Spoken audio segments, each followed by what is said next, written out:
All the lakes and lives on from the Chippewa on down of the big lake they call Gitchagoo.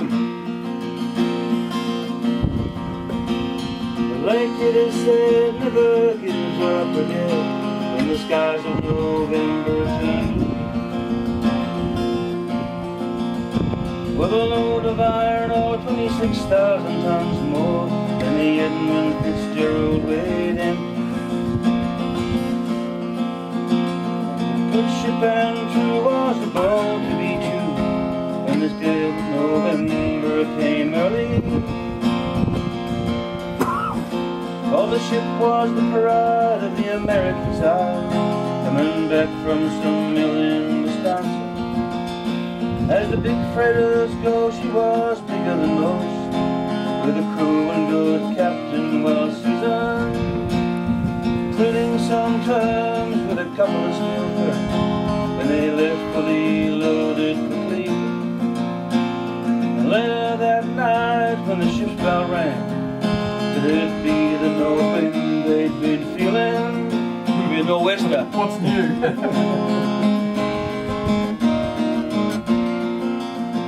All the wind and the wires made a tattletale sound when the waves broke over the rail. And every man knew, as the captain did too, was the witch of November come sailing.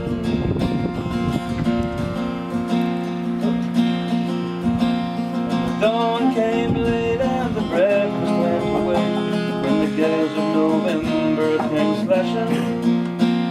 When afternoon came, it was freezing rain in the face of a hurricane west wind.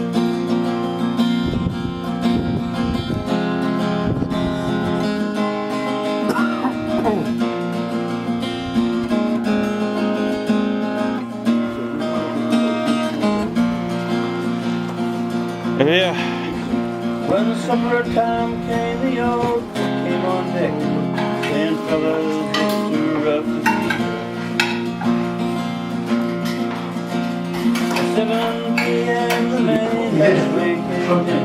He said, "Fellas, it's been good to know ya."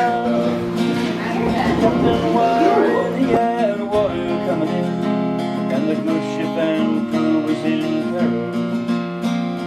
Later that night, when his lights went out of sight, came the wreck of the Edmund Fitzgerald.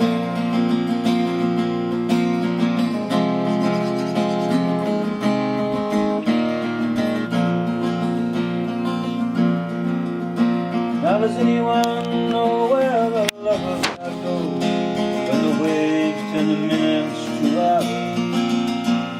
The searchers all say they'd have made Whitefish Bay if they'd put 15 more miles behind her. They might have split up, or they might have capsized. They may have rode deep into the water. Now all that remains is the faces and the names of the wives and the sons and the daughters.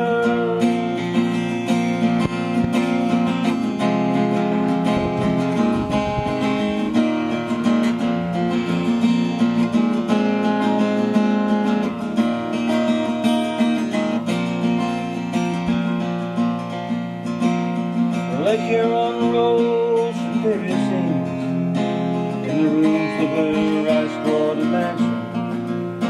Old Michigan steams like a young man's dream. The islands and bays are for sportsmen. Lake Huron, sorry guys.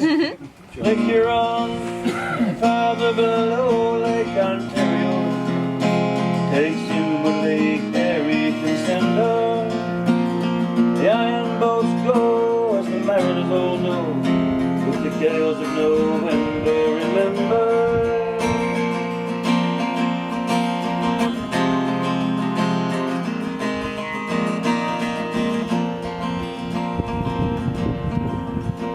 In a rusty old hole in Detroit they pray in the maritime sailors' cathedral.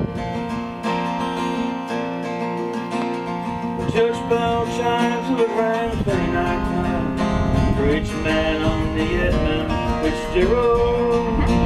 All the legend lives on from the triple arm down of the big lake they call Gitchagoo.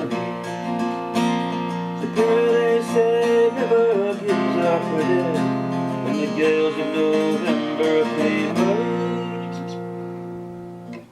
Whoa. Excellent. Thank you, Kevin.